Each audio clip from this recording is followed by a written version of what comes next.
Estamos hoje no capítulo 24 do livro de Mateus.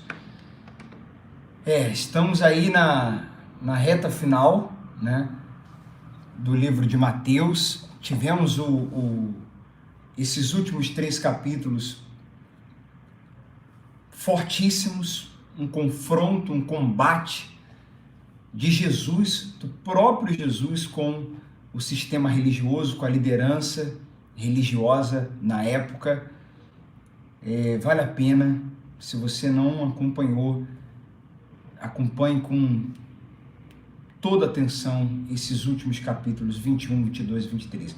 E hoje, o capítulo 24 vai por um caminho de Jesus falando da volta dele, falando da salvação, de juízo, dos sinais. Nós vamos passar aqui para vocês 16 sinais, aquilo que Jesus vai falando ao longo do capítulo de Mateus 24, nós pontuamos aqui, anotamos, separamos 16 sinais que Jesus dá, que nós devemos nos atentar para termos discernimento. Ninguém sabe o dia e a hora exata que ele virá, mas com os sinais, com a consciência, com o conhecimento dos sinais, a gente consegue ter um discernimento muito melhor, muito maior, tá bom? Então vamos fazer a oração, como sempre. Vou pedir a Michele para orar e em seguida a gente entra aí no capítulo 24. Pai, muito obrigada por mais esse dia, por mais essa meditação, que ao lermos aqui a Tua mensagem, aquilo que o Senhor quer nos passar, abra o nosso entendimento, faça-nos entender a Tua vontade, faça-nos, através dessa mensagem, nos tornar mais vigilantes, mais prudentes, Senhor. Faça com que de fato os nossos desejos, os nossos anseios, as nossas intenções estejam conectadas com as suas, meu Pai. Em nome do Senhor Jesus, que aonde chegar essa mensagem do Teu Evangelho, que não é nossa, meu Deus, e Pai, é o Teu Evangelho, a mensagem das boas novas, aquilo que o Senhor tem preparado para aqueles que creem no Teu nome, naqueles que creem na Tua vinda, naqueles que creem nessa mensagem do Evangelho que o Senhor deixou para nós. É o que nós te pedimos e desde já nós te agradecemos. Fala conosco, em nome de Jesus. Amém. Amém. Amém. Isso que o Michele falou aí na oração, não é nossa mensagem, também não é nossa meditação, não é nossa série, não é o nosso vídeo, é tudo dele, por ele e para ele. Então vamos lá, vamos começar, pessoal. Pegue sua Bíblia aí, acompanhe. Vocês sempre acompanham com a Bíblia, né? Não fiquem apenas nos ouvindo, não. Acompanhe aí. A tradução que usamos é a mesma desde o início, NVT.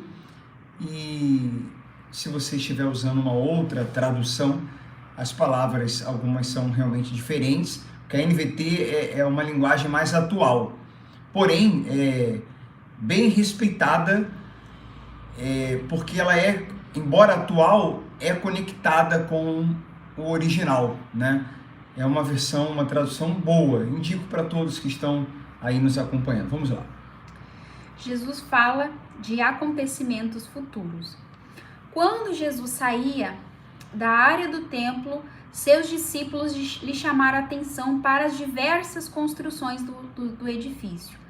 Ele, porém, disse: estão vendo todas essas construções? Eu lhes digo a verdade, elas serão completamente demolidas. Não restará pedra sobre pedra. E Jesus estava falando ali principalmente do templo, né? Que levou-se anos para serem construídas, porém ali estava uma profecia que Jesus tinha deixado para os discípulos, que ali não haverá pedra sobre pedra. E a gente, fazendo um estudo mais aprofundado, nós sabemos que no ano de 70 depois de Cristo, de fato, os romanos destruíram o templo, né? E entraram e destruíram a cidade de Jerusalém e o templo. Então, essa mensagem aqui que Jesus estava falando com os discípulos, ela de fato já se cumpriu, né? Mais tarde, Jesus sentou-se no Monte das Oliveiras. Seus discípulos vieram até ele em particular e perguntaram: diga-nos, quando isso tudo vai acontecer? Que sinal indicará sua volta e o fim dos tempos? Então, Jesus ali começou a falar sobre o fim dos tempos, e aí eles perguntaram: então diga-nos o que isso tudo que está para, qual o sinal, né, da sua vinda e do final dos tempos? Jesus... Então, aí nessa hora, pessoal, quem quiser, você que está acompanhando aqui a meditação, celular, um outro computador, ou caneta mesmo, caneta e papel, para você anotar o que nós vamos falar, os sinais que a gente separou, no capítulo, está na Bíblia. Mas é bom para a gente reforçar, né? E você deixar isso à parte, na tua própria Bíblia. Tá aí uma sugestão boa também. Ao invés de anotar no outro papel, no bloco de notas, anotar na própria Bíblia. Vê um espaçozinho aí e coloca, marca, né, com caneta ou com marca-texto aqui como esse. Ou a parte você pega a caneta e coloca em algum lugar aí os 16 sinais que Jesus deu, que a Michele vai ler e que a gente vai dar uma pausa aqui para ir falando com vocês, tá bom? Vamos lá, vamos seguir. E também essa parte, né, Marcelo, também revela outra questão a respeito do templo, né? Porque no início os primeiros cristãos ainda frequentavam o templo, né? Então Jesus ressuscitou, né, foi aos céus e eles ainda frequentavam o templo. Em outras passagens a gente vai ver que eles, todos os dias, eles iam até o templo. Depois desse acontecimento, que o templo foi destruído, então houve essa separação, realmente houve essa distinção dos cristãos e dos judeus. Quem tinha abraçado realmente a fé cristã, né? Quem era cristão de verdade. Porque a partir daí, do que Michele está relatando, o sacrifício que era feito no templo, que era algo constante, era um ritual, o sacrifício é Cristo agora. O sacrifício agora é Cristo. O templo que foi destruído, agora somos nós, templo do Espírito Santo. Então, as coisas mudaram. É o que a gente chama, é o que a Bíblia chama de nova aliança. Uma nova aliança. Eterna, definitiva, uma aliança, eu ia falar duradoura, mas se é eterna, é duradoura, né? Então, uma nova aliança e eterna, tá bom? A gente tem que estar sempre lendo com essa consciência. É bom falar, isso aí, não, a Bíblia não se aprofunda nisso, mas isso é algo histórico, isso faz parte da história do cristianismo. Vamos lá. Mais tarde, Jesus sentou-se nas oliveiras e os discípulos perguntaram, que nós já falamos, qual o sinal indicará da sua vinda final dos tempos? Jesus respondeu: não deixem que ninguém os engane, pois muitos virão em meu nome dizendo: eu sou o Cristo, e enganarão muitos. Vocês ouvirão falar de guerras e ameaças de guerras, mas não entrem em pânico. Sim, é necessário que essas coisas aconteçam. Vamos lá, só para eu ir passando para vocês os sinais. Se você quiser anotar aí, o primeiro sinal são o primeiro e segundo sinal, porque já leu o outro versículo. Primeiro, multiplicação do engano. A multiplicação do engano. O engano vai aumentar. Já existia, existe e vai aumentar. Então, primeiro sinal, multiplicação. Boa tarde a todos que estão comentando aí, tem gente comentando no ao vivo, Deus abençoe muito vocês, sejam muito bem-vindos, hein? Segundo sinal, rumores de guerra. Então, segue lendo aí. Primeiro, multiplicação do engano e segundo, rumores de guerra. Pode até ler novamente, desde o primeiro. Não deixe que ninguém vos engane, pois muitos virão em meu nome dizendo, eu sou o Cristo, e enganarão muitos.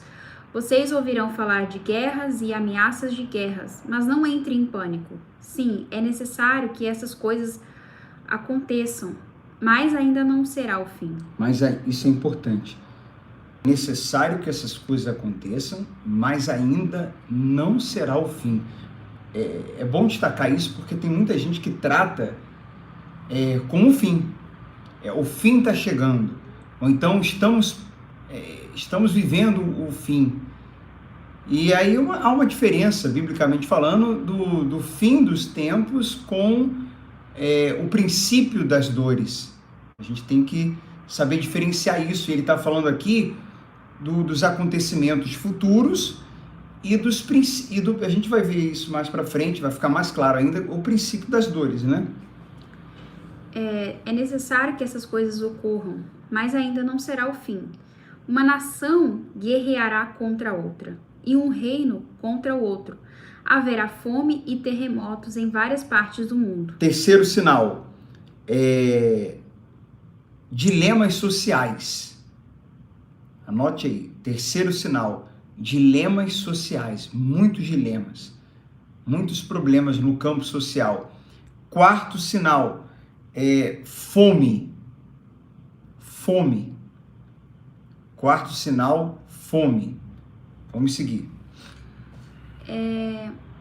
Uma nação guerreará contra a nação, um reino contra outro reino, haverá fome e terremotos em várias partes do mundo. Quinto sinal, terremotos em vários lugares. Terremotos, maremotos, esses fenômenos em vários lugares. Quinto. Tudo isso, porém, será apenas o começo das dores de parto. É o que nós falamos, né? Então isso a gente já ouve falar há centenas de anos, né? A gente vê aí esses acontecimentos, guerra, pestes. Há quem ficou desesperado na pandemia, né? Que não, por falta de conhecimento, né? Não ter profundidade na história, no evangelho, muitas pessoas se desesperaram, né? E cria-se teorias da conspiração, falando que a gente já tá, né, no fim e tudo mais. Só que já houve outras pestes, já houve outras epidemias ao longo da história, né? Então, a gente vê que a gente vai ver logo mais à frente, né, Marcelo, da importância da gente ter um entendimento para ficar em paz e tranquilos, né? Essas coisas, ele falou, é necessário acontecer. Uhum. Essas coisas são necessárias acontecer. Aí a gente pensa, mas por que são necessárias acontecer? A gente não tem aqui explícito, mas eu particularmente entendo que é uma forma do mundo se voltar para Jesus, né? Para reconhecerem como Senhor e Salvador, porque é nesses momentos de dores, nesses momentos de sofrimento, nesses momentos que o pecado, né, se alastra, que a gente vê que é ali a oportunidade dos corações serem quebrantados, das pessoas refletirem, né, do porquê que elas estão aqui nesse mundo, qual realmente o sentido da vida, né? Então a gente vê que nessas situações de dor, de caos, que a gente vê como coisas muito ruins, como tragédias, e são, mas, por outro lado, são sinais necessários que aconteçam para que o homem veja o quanto é impotente, o quanto é limitado, o quanto há um soberano Deus que está no controle de tudo e que a gente precisa se submeter a Ele, né? E nessas dores, né? É na dor. Bem, não vamos nem nos atentar tanto a isso, porque isso aí é muito profundo e a gente acabaria se estendendo. Mas e a gente tem conversado muito sobre isso esses últimos dias, né? É na dor. É impressionante como que a dor, se nós soubermos aproveitá-la, como que ela nos leva à reflexão, como que ela nos amadurece, como que ela nos faz crescer em vários sentidos, levando mais ainda para o espiritual, como que ela muitas vezes nos aproxima de Deus, porque a gente fica mais sensível, como que ela nos torna mais humanos, mais empáticos, mais sensíveis à dor do outro, porque estamos sentindo dor também, né? Então, assim, a dor, se souber ser aproveitada, é um grande professor, é algo que realmente coopera para o bem daqueles que amam a Deus. E quando a gente reflete, por exemplo, né, nessas guerras, refletindo outro dia sobre essa guerra que está atualmente acontecendo da Rússia contra a Ucrânia, né? Qual que seria a solução? A solução está no Evangelho. Se as pessoas se perguntassem, aliás, isso é um motivo para a gente se questionar, porque a gente vê que é como se, que quando o Evangelho começou a ser propagado, houve uma evolução ali na sociedade, na humanidade, na ciência e tudo mais. Então, quando houve essa evolução, o homem passou a ser mais humano, né? O Evangelho trouxe isso, Jesus trouxe isso, o Evangelho, as pessoas passaram a ser mais humanas, né? Mais amorosas, né? Os cristãos que foram indo por todo mundo e pregando o Evangelho a toda criatura, trouxeram esses princípios, né? E a humanidade passou a ser, né, mais civilizada como a gente vê hoje. E quando a gente vê uma guerra como essa se estourando, é o homem voltando às suas origens, né? A velha natureza humana, que é corrompida, que é carnal, que tem sede de poder, de querer estar por cima, de dominar, de querer cada vez mais, né, ser servido e não servir. Então a gente vê aí o reflexo da falta realmente, de fato, né, do Evangelho, regenerando o homem, regenerando o ser humano. Então, quando a gente vê essas coisas acontecendo, a gente não tem que ter medo, porque de alguma forma Deus está trabalhando nos corações e está dando a oportunidade do homem de se arrepender, de ser redimido, de ser salvo. E a questão de não ter medo, ela está ligada muito a crer na soberania de Deus, né? Ele sabe o que faz, quando faz, por que faz. E aí daqui a pouco vai ser a reflexão, acho que mais profunda aqui da meditação, daqui a pouco eu vou falar sobre isso. Além de crer na soberania dele, a comunhão que eu tenho com ele, né? Com esse Deus soberano. Mas isso eu vou falar daqui a pouco. Vamos lá. Versículo 9. Então vocês serão presos, perseguidos e mortos por minha causa. Serão odiados em todo o mundo. Muitos se afastarão de mim. Sexto sinal, ódio das nações resultando em martírio. Fala, tudo isso, porém, será apenas o começo das dores de parto. Então, aí já lemos, né? Falsos profetas surgirão em grande número e enganarão muitos. Quer dizer, os falsos profetas, né? Aqueles que trazem uma mensagem distorcida a respeito do Evangelho. Esse é o sétimo sinal. Quase não acontece, né? Hoje em dia. Escândalo, a apostasia, isso está dentro de um contexto do sétimo sinal. Aí. Tudo é uma consequência, né? Os falsos profetas que trazem falsos ensinos enganarão a muitos e como consequência o pecado aumentará e o amor de muitos esfriará.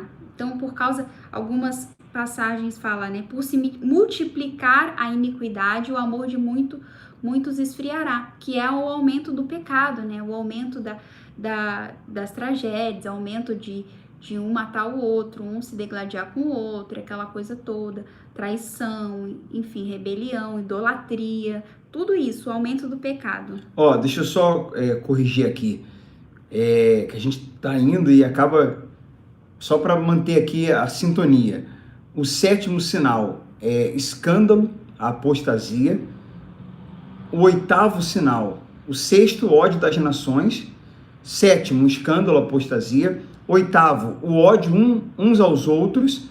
E o nono sinal são os falsos profetas que Michele acabou de ler. O décimo, que nós vamos ler aqui, é o amor se esfriando. Aliás, já leu, né? O amor a multiplicação da maldade. Esfriará. Eu vou deixar na descrição aqui do vídeo. O décimo é a multiplicação da maldade. E o 11º, para quem está anotando aí, é o amor se esfriando. Só ressaltar uma coisa que você falou muito forte. Falsos profetas geram falsos ensinos. Os falsos ensinos é um falso evangelho. E o problema disso é que isso vai gerar falsas conversões, né? Falsos crentes, né? Aí a gente até te contrai aqui, né? Você não é crente não. Então, esse é o problema.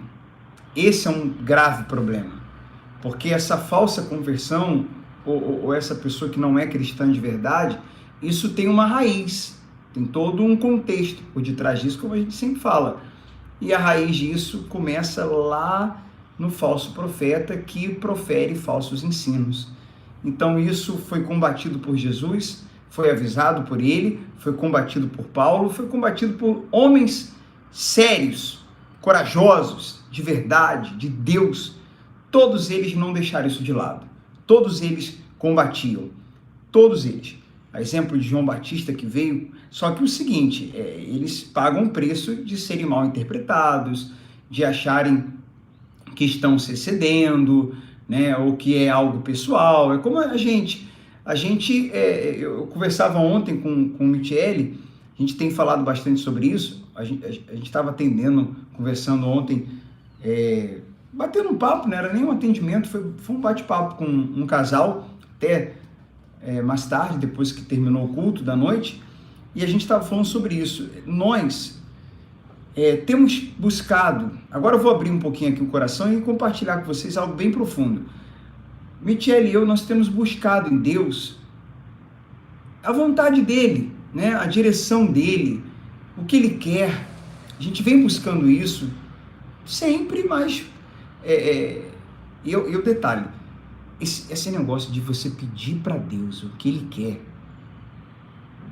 é a oração que ele quer que a gente faça, mas isso é complicado, hein? Isso aí não é fácil, não. Por que eu estou dizendo isso? Porque quando você pede sinceramente, não importa o que ele falar, você só quer obedecer. Não importa o que ele mostrar, não importa, você quer obedecer, você quer saber o que ele quer. Ele falou, está falado. Quando você se entrega a esse ponto, então você tem que estar preparado para ele te falar, te tocar, te guiar, né? Te mostrar coisas que você vai ter que tem um preço. E às vezes o preço está a tua reputação. Às vezes o preço está você ser mal compreendido. Às vezes o preço está você desagradar pessoas. Desagradar pessoas.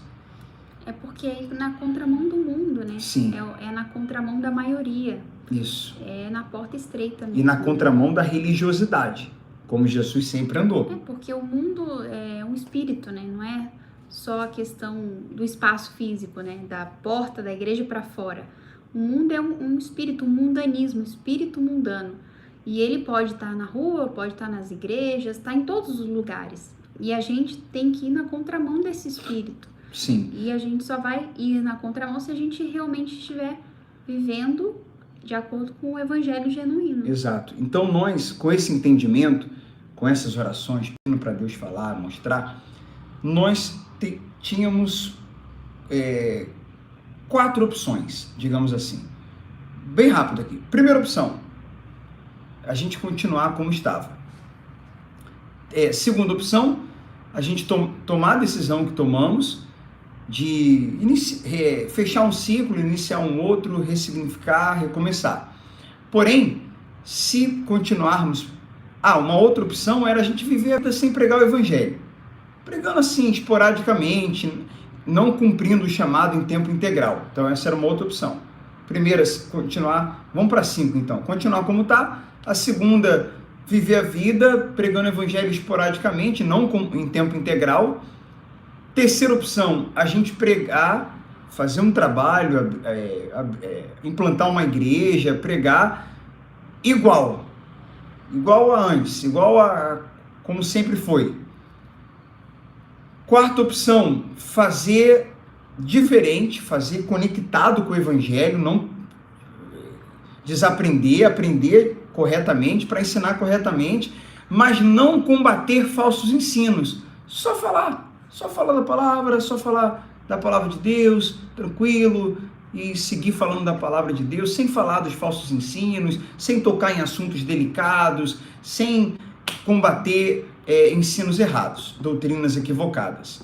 E a quinta opção é a opção de você pregar o evangelho, obviamente diferente dessas 4 aqui, você prega o evangelho desaprende, aprende, procura ensinar a forma correta e combate os falsos ensinos. E fala pontualmente, né, de tempo em tempo das heresias, e você então faz esse confronto. De todas essas opções, a mais difícil é a quinta, porque, repito, requer profundidade, requer estudo, requer paciência, você vai desagradar pessoas, você é a menos atrativa das 5 opções.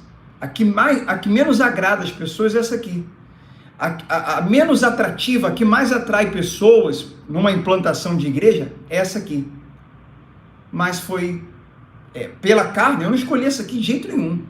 Pela carne, pelo meu lado humano, eu jamais escolheria essa aqui. Escolheria pelo menos, no mínimo, a terceira ou a quarta. A quarta aqui, que é pregar o evangelho, como a gente tem feito, mas sem tocar nesses assuntos, deixa quieto, e pra gente ficar de boa, ficar bem com todo mundo, ninguém se desagradar, tal. Agora, ir para a quinta, que é pregar e fazer a apologética, que é a defesa do evangelho, a defesa da verdade, isso aí de todas, é a menos atrativa. É a menos atrativa. Mas a gente crê do fundo do coração,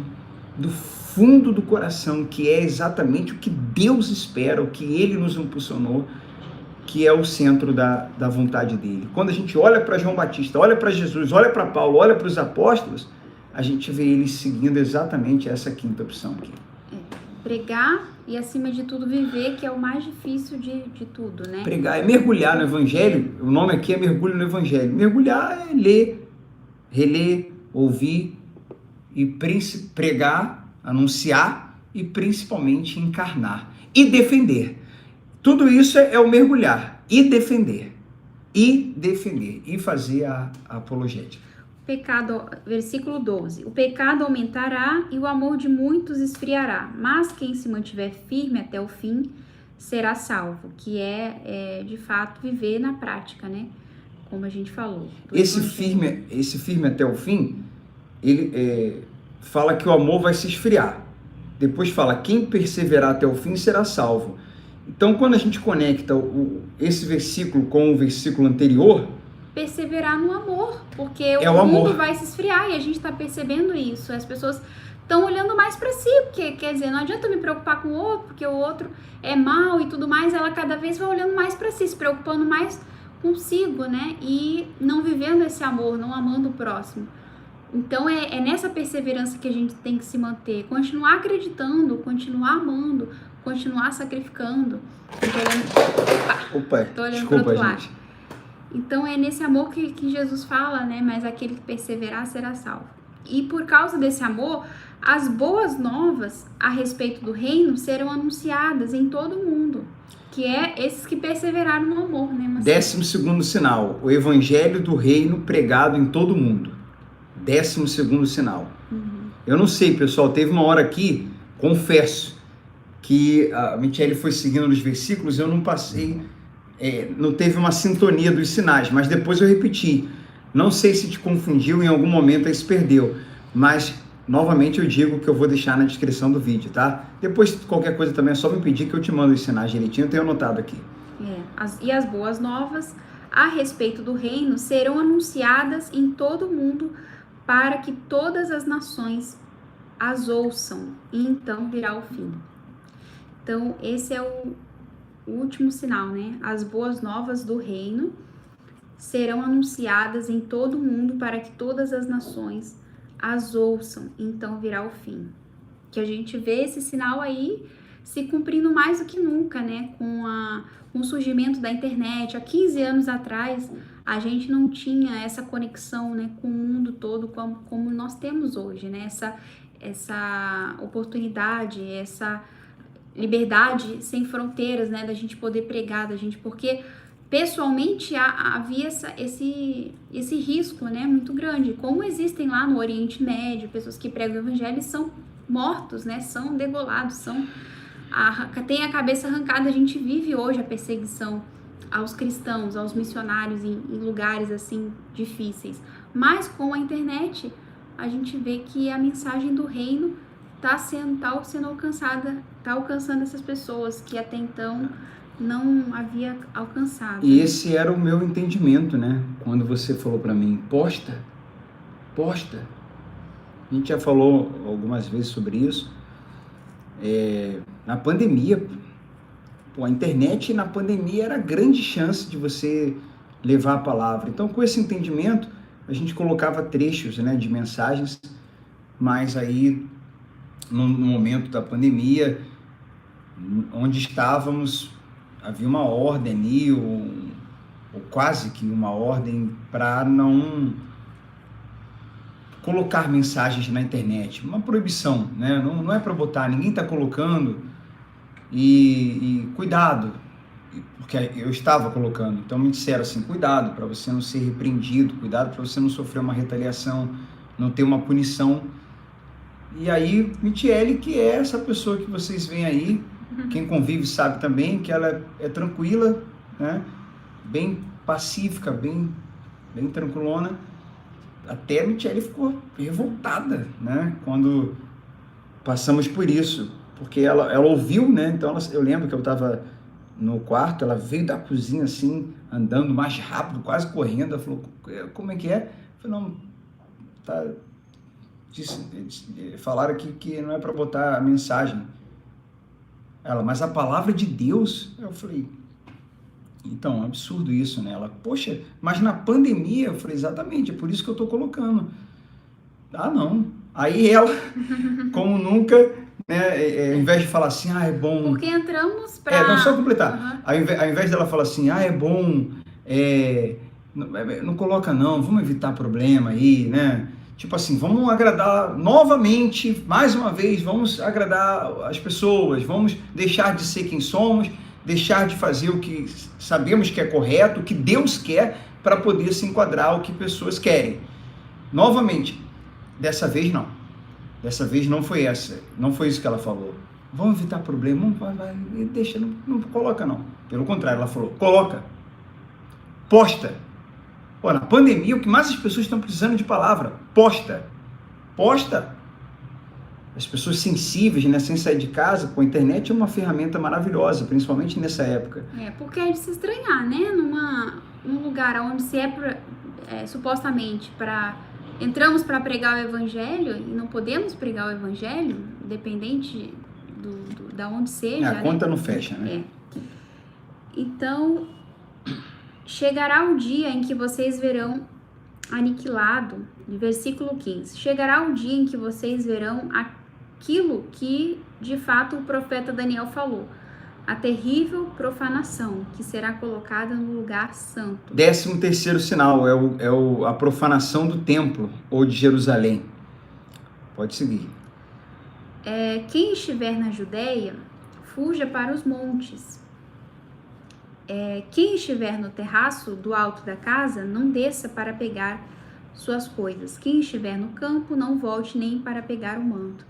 Que terríveis serão aqueles dias para as grávidas e para as mães que estiverem amamentando. Orem para que a fuga de vocês não seja no inverno nem no sábado, pois haverá mais angústia que em qualquer outra ocasião desde o começo do mundo, e nunca mais haverá angústia tão grande. Então, isso que está falando aqui vai acontecer, os estudiosos falam, né, na restauração do terceiro templo e tudo mais, vai acontecer isso tudo lá em Jerusalém, né, atualmente.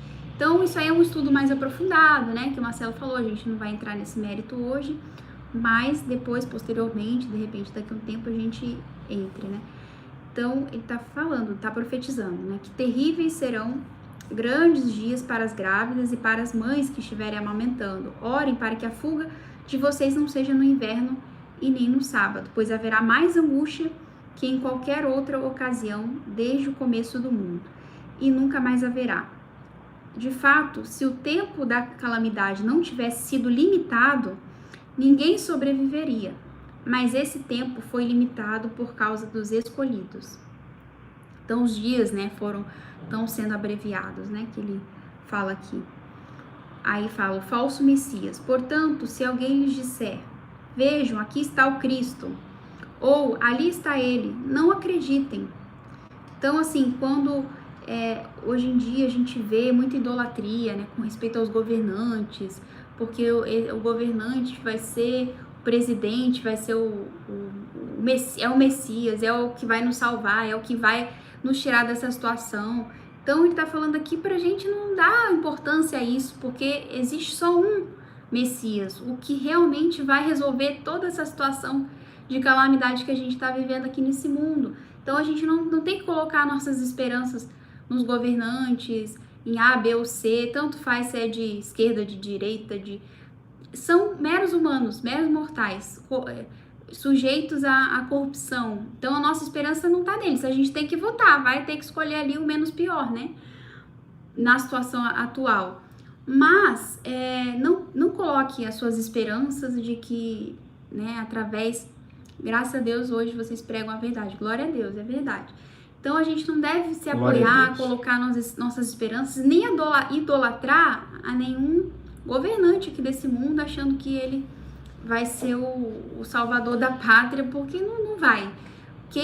A nossa esperança mesmo está em Cristo. E a forma com que ele vai voltar já está registrada aqui na palavra dele. Lá em João a gente fala, da mesma forma como a gente o viu subir, como eles, no caso, viram quando Jesus subiu aos céus, assim a gente vai vê-lo também voltar. Então, assim, e aqueles que ainda que morra viverá, né? Que a gente vai, se morrer aqui nessa geração, a gente chegar a morrer, a gente vai ressuscitar na vinda dele. Então, é nele que está a nossa esperança, não nos governantes aqui desse mundo. Então, a gente não tem que se enganar, porque a forma como que ele vai vir vai ser totalmente extraordinária e sobrenatural. E qual livro vocês estão lendo, por favor? Mateus 24. Mateus 24.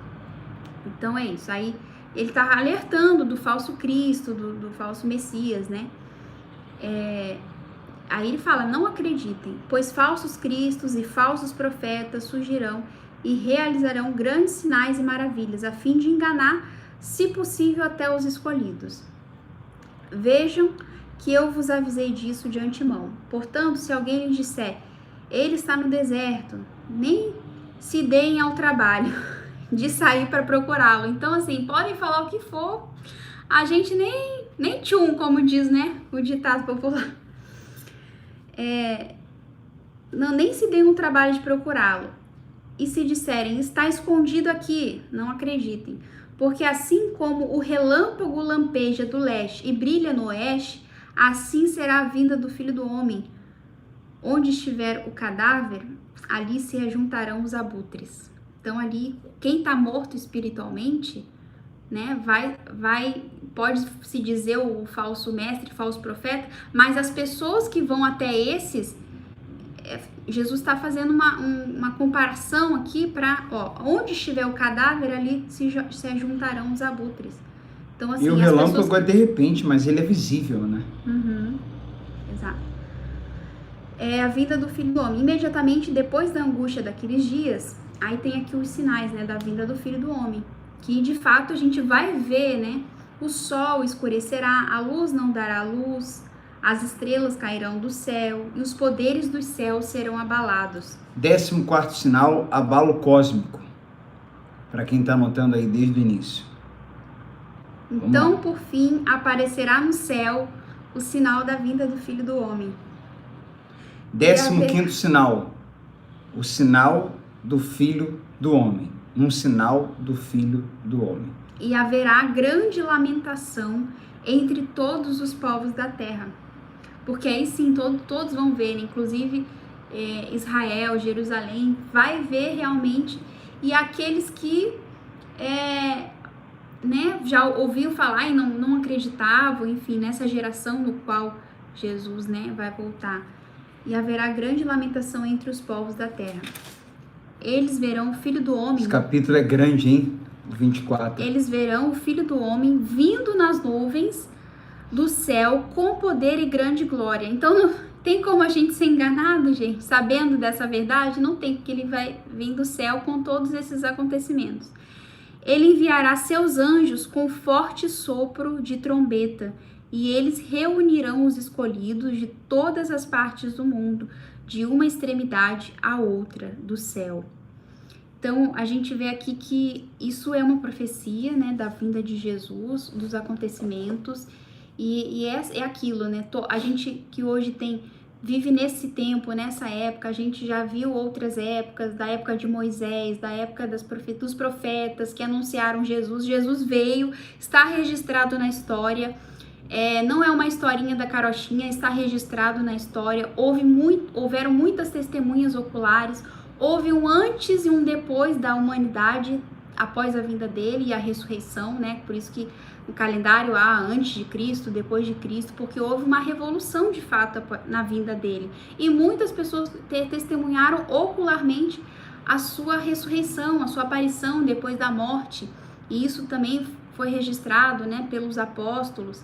Então, tudo isso que as profecias lá atrás profetizaram, anunciaram, vem se cumprindo. E aqui tem a profecia da volta.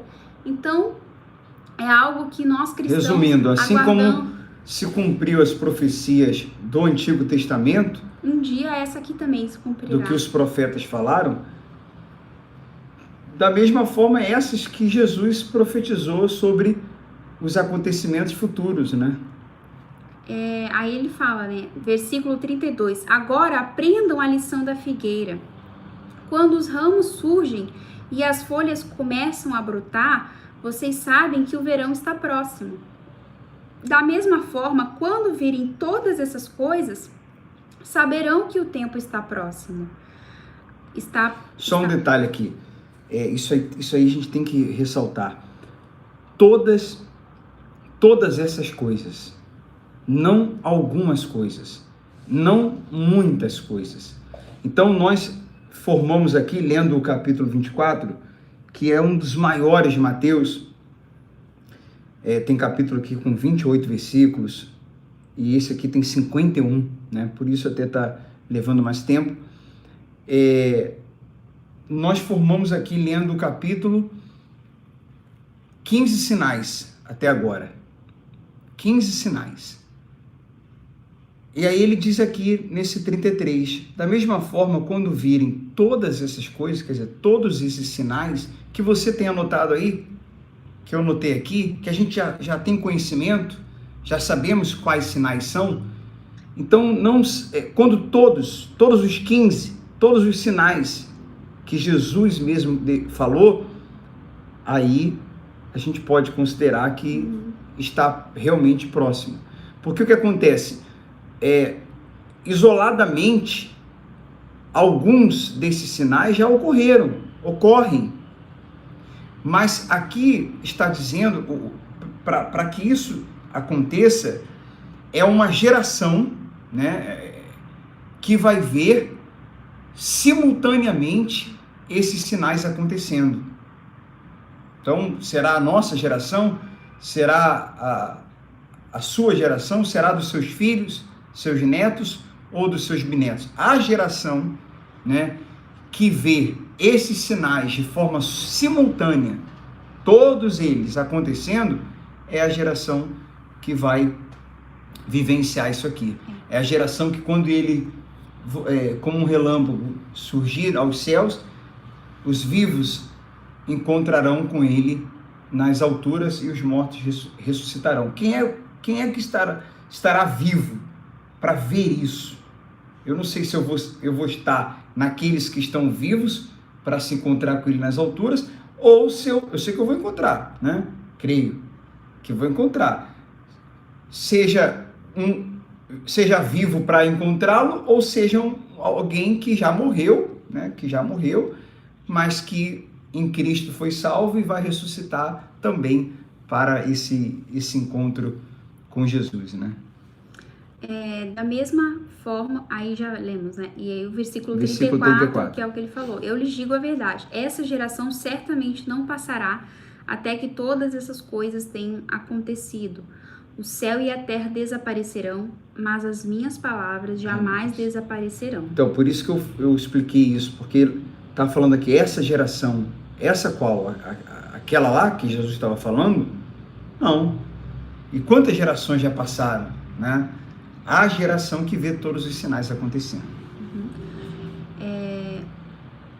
Contudo, ninguém sabe nem o dia e nem a hora em que essas coisas acontecerão. Nem mesmo os anjos do céu, nem o Filho, somente o Pai sabe. Hoje, o Filho está sentado à direita do Pai, né? A essa altura, essa altura ele já sabe, porque aqui ele ainda não tinha morrido e ressuscitado, né? E subido aos céus. Mas ele falou, contudo, ninguém sabe o dia e nem a hora. Mas Jesus atualmente já sabe o dia que ele vem. Aí diz, a volta de Jesus será repentina. Quando o Filho do Homem voltar, será como no tempo de Noé. Nos dias antes do dilúvio, o povo seguia sua rotina de banquetes, festas e casamentos, até o dia em que Noé entrou na arca. Não perceberam o que estava para acontecer, até que veio o dilúvio e levou a todos. Assim será na vinda do Filho do Homem. 2 homens estarão trabalhando juntos no campo, um será levado e o outro deixado. 2 mulheres estarão moendo cereal no moinho, uma será levada e a outra deixada. Nós não vamos entrar aqui, como a Michele falou, porque são assuntos da escatologia, existem divergências, existem interpretações diferentes, mas eu quero convidar vocês a relerem com calma do versículo do 37 até o 41. Até porque o nosso tempo a gente vai fechar aí com 1 hora de vídeo. Leia com calma do 37 ao 41, porque a maioria, a interpretação que aprendeu desses versículos foi o arrebatamento daquele filme, né, Deixados para Trás. E que o que ficou é o que perdeu. O que ficou é o que perdeu. O salvo foi o retirado e o deixado, tanto que o nome desse filme que eu acabei de citar é Deixados para Trás. Quer dizer, esse deixado perdeu, ele foi deixado para trás. Pelo menos naquele momento. E aí o salvo foi o que desapareceu. Mas aí tem uma outra interpretação que é mais histórica, que é mais antiga, e que a maioria dos teólogos, a maioria dos pregadores, aqueles que pregam o evangelho genuíno, vão para essa interpretação que eu vou te dizer, que é contrária a essa do filme Deixados para Trás, e desses filmes que tem, das novelas, que quando diz aqui, quando o Filho do Homem voltar, será como no tempo de Noé.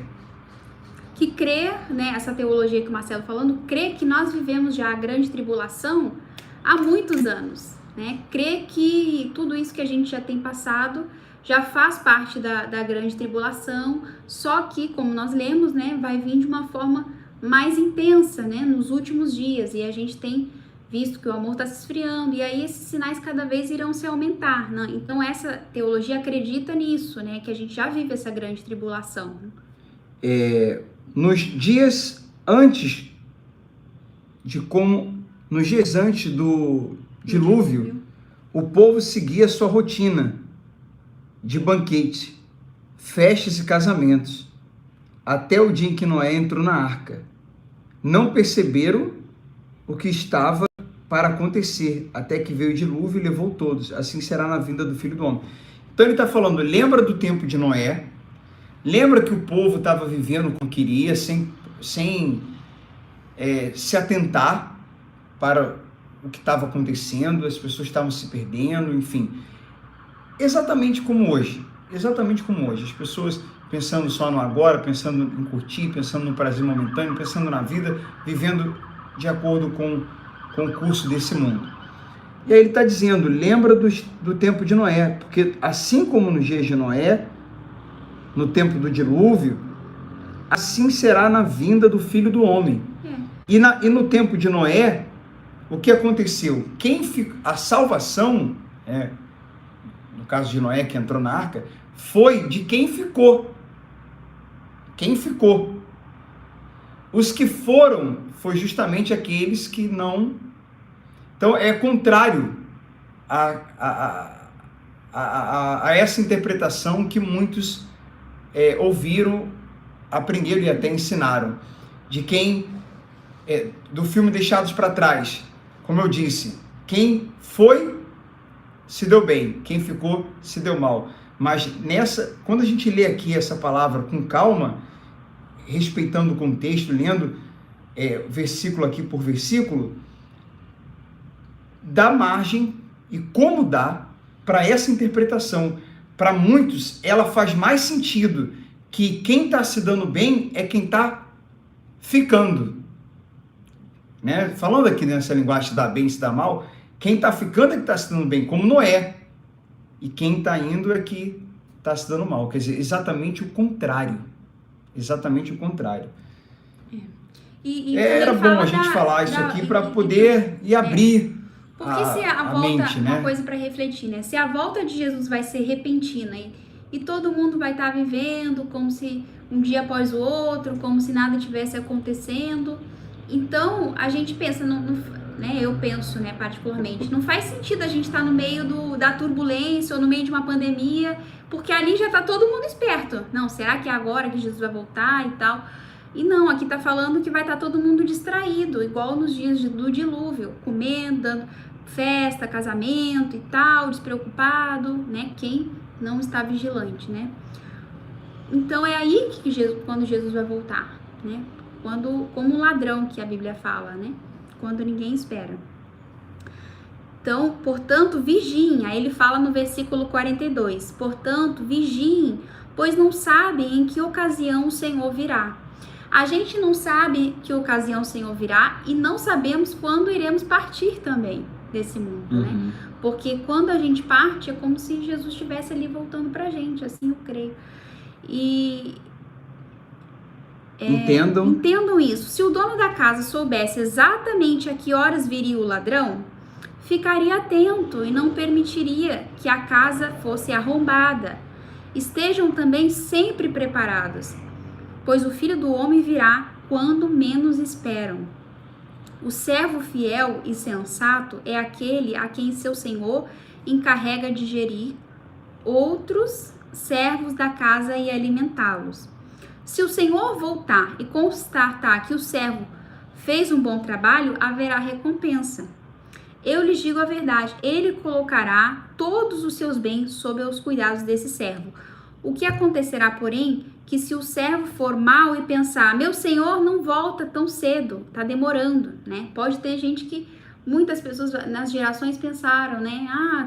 Senhor, cadê esse Jesus que falou que vai voltar e não tá voltando? Então, ele tá falando aqui que pode acontecer de alguns servos pensarem que ele não vai voltar tão cedo, né? Mas aí é nessa hora que a gente tem que vigiar ainda mais. Porque o que acontecerá, porém, se o servo mal pensar, meu senhor está demorando, e começar a espancar os seus servos, a comer e a beber, a se embriagar, o senhor desse servo, ou seja, né, não vai estar trabalhando diligentemente. O senhor desse servo voltará em dia que não espera e em hora que não se conhece. Cortará o servo ao meio e lhe dará o mesmo destino dos hipócritas. Ali haverá choro e ranger de dentes, né? Ou seja, vai haver o juízo, porque Jesus não quer que a gente o aguarde, o espere por obrigação, porque se a gente soubesse o dia que ele viria, a gente não seria espontâneo, né? Não estaria vivendo para ele, servindo por amor, né? Amor. E pela graça que nos foi alcançada, tendo o entendimento verdadeiro. Quem tem um entendimento verdadeiro está todo o tempo vigilante, guardando o coração, não deixando o amor se esfriar, perdoando, amando o próximo, amando a Deus sobre todas as coisas. Então isso faz parte da nossa vida, do nosso caráter, dos nossos frutos, independente de quando o Senhor vai vir, se vai ser nessa geração, se vai ser na outra. E é sobre isso que eu quero falar, mas não vou falar hoje. Vou deixar para falar no próximo capítulo, que é o capítulo 25, que fala da parábola das 10 virgens. Deixa eu ver quantos versículos nós temos no 25. Outro capítulo também muito grande, né? Maior, né? Muito grande, que eu digo maior, esses últimos aqui. Não maior do que o 26. Onde termina o 26 aqui? O 26 é ainda maior. O 26 é o maior, um dos maiores. Bem, temos capítulos grandes aqui, mas estamos chegando no finalzinho de Mateus, né? Que encerra aqui no capítulo 28. Temos capítulos grandes aqui. Esses últimos são grandes. Então eu vou deixar para falar nos próximos, né? Por causa do nosso tempo. Agora, o mais importante de tudo é isso que Michele falou e que a gente vai falar mais depois. É a gente se relacionar com Deus por amor e se, independente de quando vai ser, como eu já tenho relacionamento com Ele, isso não faz tanta diferença para mim. Porque eu me relaciono com Ele constantemente, é um relacionamento puro, é real, é verdadeiro, é diário, é constante. Então, eu partindo, ele voltando, antes, durante, depois, eu vou estar em relacionamento com ele. Olha, tem um comentário aqui interessante. É triste saber que saiu. Não esperava isso, e muito menos esperava que iria por esse caminho. Mas amém, cada um é livre. Qual o caminho? O caminho de Jesus? O caminho da... O caminho do Evangelho? O caminho, a verdade e a vida. É esse o caminho que a gente da verdade? O caminho é a vida? Irmão. Ai, ai. Deus abençoe vocês, pessoal. Um grande abraço. Essa foi boa. Um grande abraço, tá? O caminho de pregar o Evangelho puro. Maravilhoso. Evangelho... Te convido a vir por esse caminho também. O caminho aqui. do fardo leve. O caminho da graça, mas com obediência, com comprometimento. O caminho do equilíbrio. Graças a Deus por esse caminho. Graças a Deus. Graças a Deus. Um abraço, gente. Até a próxima.